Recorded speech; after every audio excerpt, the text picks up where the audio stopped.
Hello students. In this part I will discuss about birth control measures.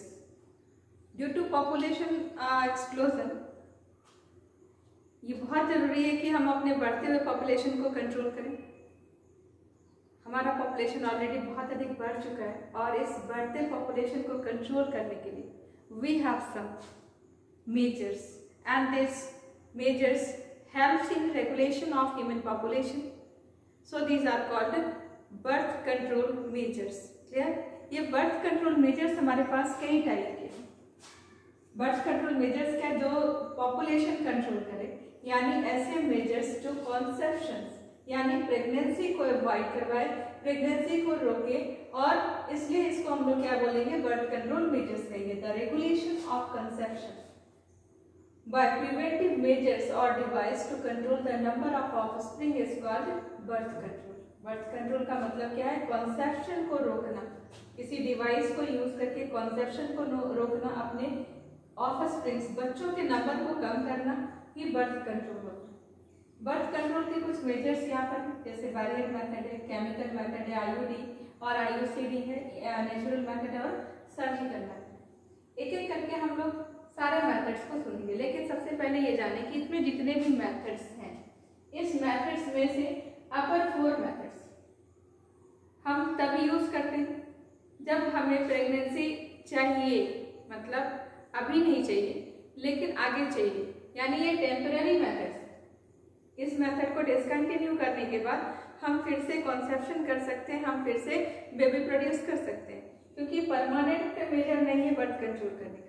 लेकिन जो last method है surgical, this is permanent method, यानी अगर ये planning हो गई कि और बेबी हमें नहीं चाहिए तो ऐसे कंडीशन में सर्जिकल मेथड को सजेस्ट किया जाता है, जिसमें सर्जिकली हम लोग कुछ पार्ट्स को रिमूव करके बर्थ कंट्रोल को मेजर करते हैं। यानी एक बार अगर सर्जिकली हो गई तो फिर अब कॉन्सेप्शन के चांसेस नहीं रहते। लेकिन अपर 4 मेजर्स जो भी यहाँ पर है, इसमें से जब तक हम यूज करेंगे तब तक कॉन्सेप्शन नहीं, लेकिन अगर यूज करना बंद कर दिया तो फिर से कॉन्सेप्शन के चांसेस हो सकते हैं। ठीक है, फर्स्ट इज बैरियर मेथड।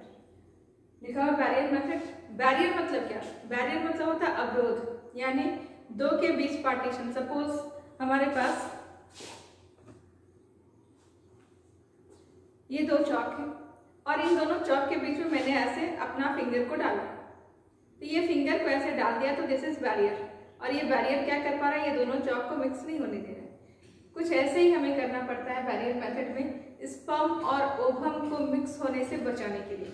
तो बैरियर मेथड में कुछ डिवाइसेस यूज करते हैं, कुछ ऐसी डिवाइसेस हमें सजेस्ट की जाती है जिसको यूज करने से स्पर्म और ओवम आपस में मिक्स नहीं हो सकते, और इस तरह से ऑटोमेटिकली क्या होता है, तो ऑटोमेटिकली हमारा कॉन्सेप्शन नहीं हो पाता और जो प्रेगनेंसी है वो हमारे नहीं हो पाती। तो बैरियर मेथड में जो हम लोग यूज करते हैं डिवाइसेस, उसमें से सबसे common most widely used device is condom. सबसे ज्यादा यूज होने वाला डिवाइस कौन सा है, तो कंडोम है। इसको हम निरोध भी कहते हैं, condom is also known as Nirodh. Condom और निरोध ये लैटेक्स का बना हुआ, रबर के जैसे एक सीट का बना हुआ एक सैक लाइक स्ट्रक्चर कह सकते हैं, जो कि मेल और फीमेल अब दोनों के लिए अवेलेबल है, यानी मेल भी condoms, male condoms and female condoms, both the type of condoms are available in the market. So ये जिस वक्त सेक्सुअल इंटरकोर्स होता है, यानी मेल और फीमेल एक दूसरे के साथ सेक्सुअल रिलेशनशिप को एस्टैब्लिश करता है, उस वक्त मेल और फीमेल इस लेटेक्स के सीट को अपने कॉपुलेटरी ऑर्गन पर बियर करता है, जिसके कारण जो स्पर्म या ओवा है इन दोनों की मिक्सिंग नहीं हो सकती। तो एग्जाम्पल इज कंडोम, निरोध सबसे वाइडली यूज्ड यही है, और साथ में इस कंडोम का यूज और भी ज्यादा बढ़ा क्योंकि ये सेक्सुअली ट्रांसमिटेड डिजीज को प्रिवेंट करने में हेल्प करता है। सपोज कि किसी को सेक्सुअल ट्रांसमिटेड डिजीज एसटीडी है और वो किसी हेल्दी इंसान के साथ सेक्सुअल रिलेशनशिप में जाता है, तो उस वक्त अगर दोनों के बीच रिलेशनशिप एस्टैब्लिश होता है तो जो sexually transmitted disease containing patient है, उसका जो भी डिजीज है वो हेल्दी के पास ट्रांसमिट हो सकता है। इसलिए सेक्सुअली ट्रांसमिटेड डिजीज को प्रिवेंट करने के लिए भी कंडोम्स को के यूज को प्रमोट किया जाता है, और इसलिए ये सबसे ज्यादा वाइडली यूज्ड डिवाइस है कंडोम्स। मेल और फीमेल दोनों यूज कर सकते हैं, ठीक है। इसके अलावा कंडोम्स या निरोध के अलावा हमारे पास diaphragm, cervical cap, diaphragm, cervical cap, ये सब भी बैरियर मेथड के अंदर यूज होने वाले डिवाइसेस हैं। ये डायाफ्राम और सर्वाइकल कैप दोनों फीमेल के यूज के लिए और कंडोम बोथ मेल और फीमेल दोनों यूज कर सकते हैं, ठीक है। ये क्या क्या प्रिवेंट करता है, तो ये प्रिवेंट करता है conception, prevents conception and it also prevents STD. STD means sexually transmitted disease, ठीक है।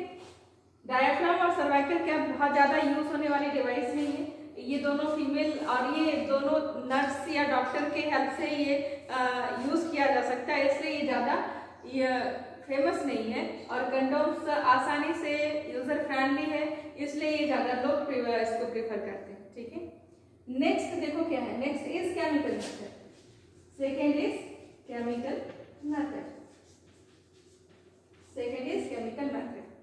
केमिकल मेथड में कुछ केमिकल्स जैसे spermicidal jellies, cream etcetera market में अवेलेबल है। तो सेक्सुअल रिलेशनशिप, सेक्सुअल इंटरकोर्स के दौरान मेल और फीमेल उस स्पर्मिसाइडल क्रीम और जेली को अपने रिप्रोडक्टिव कॉपुलेटरी ऑर्गन्स पर यूज करके, क्योंकि स्पर्मिसाइडल है मतलब स्पर्मिसाइडल का मतलब क्या, साइडल मतलब जो मारे, डेथ, और स्पर्म मतलब स्पर्म को मारे, जैसे सुसाइड सेल्फ को किल किया, और स्पर्मिसाइडल तो स्पर्म को किल किया। तो स्पर्म को किल करने वाले केमिकल्स को यूज करते हैं केमिकल मेथड में, और केमिकल मेथड में कई सारे स्पर्मिसाइडल क्रीम जेलीज मार्केट में अवेलेबल है, इनको यूज किया जा सकता है। इसके अलावा केमिकल मेथड में हमारे पास बहुत सारे ऑरल पिल्स, ऑरल पिल्स का मतलब टैबलेट्स के फॉर्म में ये होते हैं, ऑरली लेना पड़ता है इन्हें, एक खास ड्यूरेशन तक इसको लेने का साइकिल होता है, इसको खास तरीके से लेते हैं। और ये ऑरल पिल एक्चुअल में इसके पास हार्मोन कंटेनिंग पिल्स होते हैं, या तो इस ऑरल पिल में एस्ट्रोजन हार्मोन होता है या एस्ट्रोजन प्लस प्रोजेस्टेरोन, ये दोनों का कॉम्बिनेशन होता है। ये हार्मोनल पिल लेने से भी हमारा कंसेप्शन नहीं होता है, क्योंकि ये यूट्रस को चेंज कर देता है, जिसके कारण इम्प्लांटेशन नहीं होता, और इस तरह से यूट्रस की लाइनिंग का जो थिकनेस है उसको ये चेंज करता रहता है, और इसके कारण इम्प्लांटेशन नहीं हो पाता, और इस तरह से क्या होती है, तो कंसेप्शन से प्रिवेंशन मिल जाता है। ये ऑरल पिल्स के भी हमारे पास कई एग्जाम्पल हैं, जैसे कि मालाडी डेली पिल है, और एक वीकली पिल भी आता है जिसका नाम होता है सहेली। तो सहेली हमारे पास वीकली पिल है, वंस इन अ वीक, और ये डेली, डी का मतलब डेली। इसके अलावा एक और भी केमिकल मेथड के अंदर एक और भी पिल यूज आता है, जिसका नाम होता है आई पिल। आई पिल इज इंटेलिजेंट पिल, और ये इंटेलिजेंट पिल हम लोग इमरजेंसी पिल भी इसको कहते हैं। This emergency pill is not taken as a regular, because इसमें जो हार्मोनल कॉम्बिनेशंस होते हैं, जो केमिकल्स होते हैं, ये बहुत ही सेफ नहीं होते, इसलिए आई पिल्स को सिर्फ इमरजेंसी कंडीशन में ही यूज किया जाता है। फॉर एग्जाम्पल, जैसे किसी के साथ रेप हो जाए, तो रेप के कंडीशन में क्या है, रेप के कंडीशन में स्पर्म तो गया, और स्पर्म जाने से फीमेल के पास ये फ्यूजन हो जाएगा और फीमेल प्रेग्नेंट हो जाएगी, और वो नहीं चाहती कि उसको किसी ऐसे रेपिस्ट के बेबी को उसको करना पड़ जाए कैरी।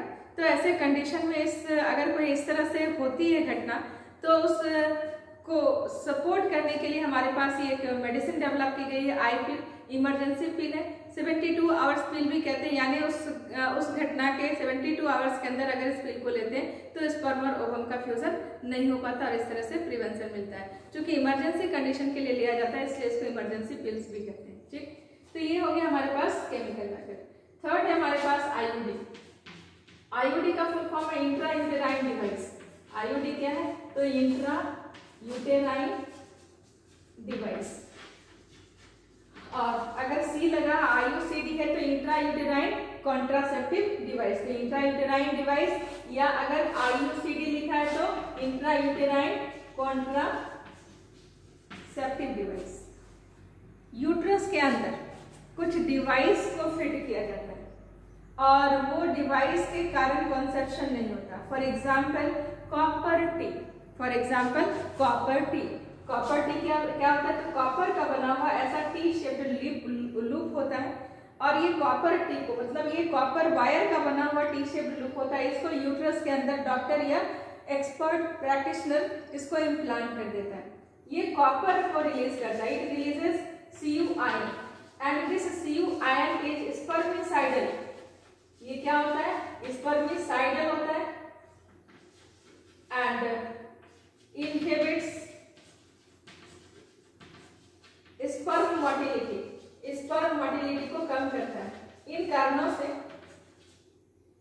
इसको इम्प्लांट करते हैं। स्पर्मिसाइडल है, स्पर्म मर जाएगा जिसके कारण कंसेप्शन नहीं होगा और इस तरह से IUD इंट्रा यूटेराइन डिवाइस या इंट्रा यूटेराइन कॉन्ट्रासेप्टिव डिवाइस भी यूज किया जाता है बर्थ कंट्रोल मेजर्स के रूप में। फॉर एग्जांपल कॉमन है हमारे पास copper T. Next is natural method. Natural method एक ऐसा तरीका जिसमें हम कुछ केमिकल को यूज नहीं करते, हम कोई मेडिसिन नहीं देते, लेकिन नेचुरली हमारे पास कॉन्सेप्शन से बचने के लिए कुछ हम कह सकते हैं कि कुछ हमारे पास आइडियाज होते हैं जिसके हेल्प से हम कॉन्सेप्शन से बच सकते हैं। सबसे पहले इस आइडिया में हम लोग फीमेल के बारे में सुनेंगे। फीमेल का मेंस्ट्रुएशन साइकिल अगर एग्जैक्टली 28th डे का हो, रेगुलर हो, तब के कंडीशन की बात है कि फीमेल को पता है कि फीमेल के पास फर्स्ट डे से लेकर के 28th डे की साइकिल है। उस 28th डे की साइकिल में जो ओवुलेशन होता है, याद है ना, LH के कारण ओवुलेशन होता है, तो ओवुलेशन का पीरियड होता है 14th डे, यानी 14th डे में ओवुलेशन होता है।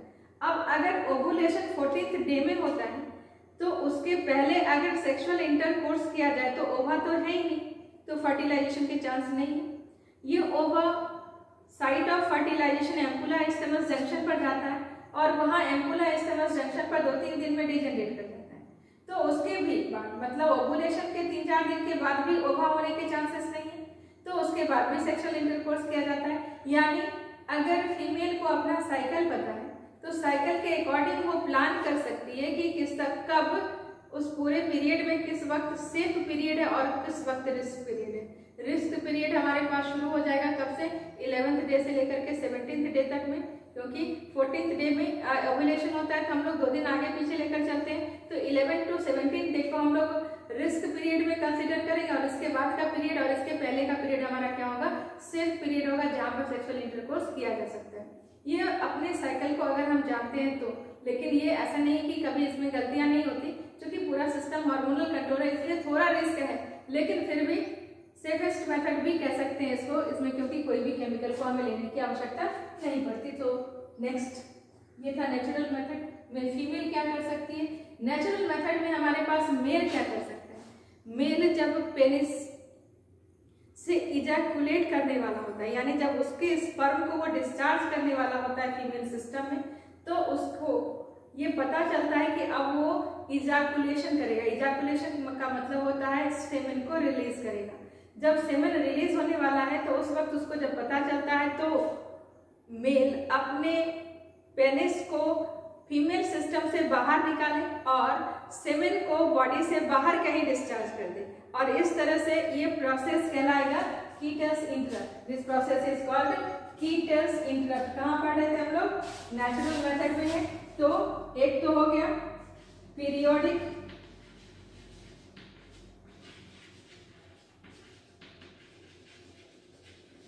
एब्स्टिनेंस। फीमेल ने क्या किया, तो अपने मेंस्ट्रुएशन साइकिल के अकॉर्डिंग कुछ पीरियड में सेक्सुअल इंटरकोर्स को अवॉइड किया, और मेल ने क्या किया, तो मेल ने किया कीटस इंटरप्ट।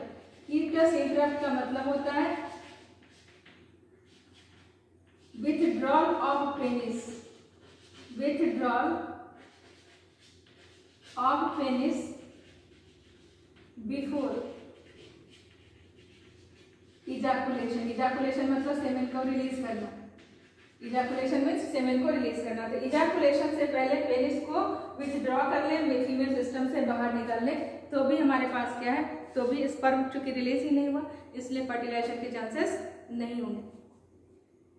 नेक्स्ट लास्ट है हमारे पास surgical method. Surgical method permanent method है, यानी अगर ये मेथड को हमने ले लिया, एक्सेप्ट कर लिया, तो फिर इसके बाद दोबारा से हमारे पास प्रेगनेंसी के लिए चांसेस नहीं बचते। यानी जब ये डिसीजन हो जाए कि नहीं अब प्रेगनेंसी नहीं चाहिए, तो फाइनली हम लोग लास्ट मेथड जो सजेस्ट करते हैं that method is surgical method.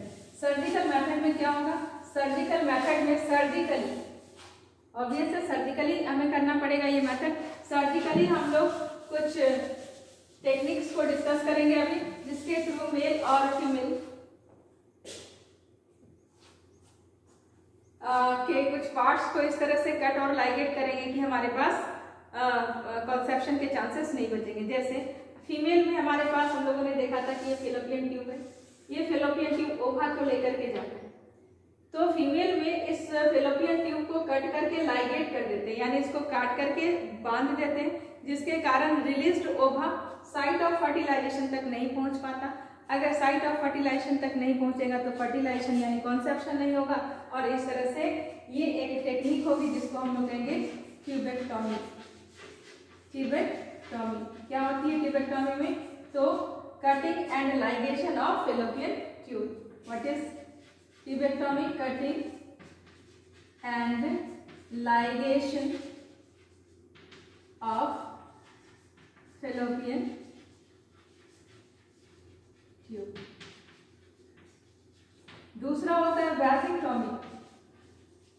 वैजिक्टॉमी याद करो, मेल सिस्टम में वास डिफरेंस स्पर्म को लेकर जा रहा था ना ये, तो इसमें वास डिफरेंस को कट करके लाइगेट कर देते हैं, तो इसको कहते हैं vasectomy. Vas difference is cut and ligated, इसको कट करके लाइगेट करते हैं, ठीक है। इसके अलावा ये दो मेथड के अलावा हमारे पास ओवेरेक्टॉमी भी होती है। ओवेरेक्टॉमी में क्या करते हैं, तो ओवेरेक्टॉमी में ओवरी को, पूरी ओवरी को ही कट करके रिमूव कर देते हैं, रिमूवल ऑफ ओवरी।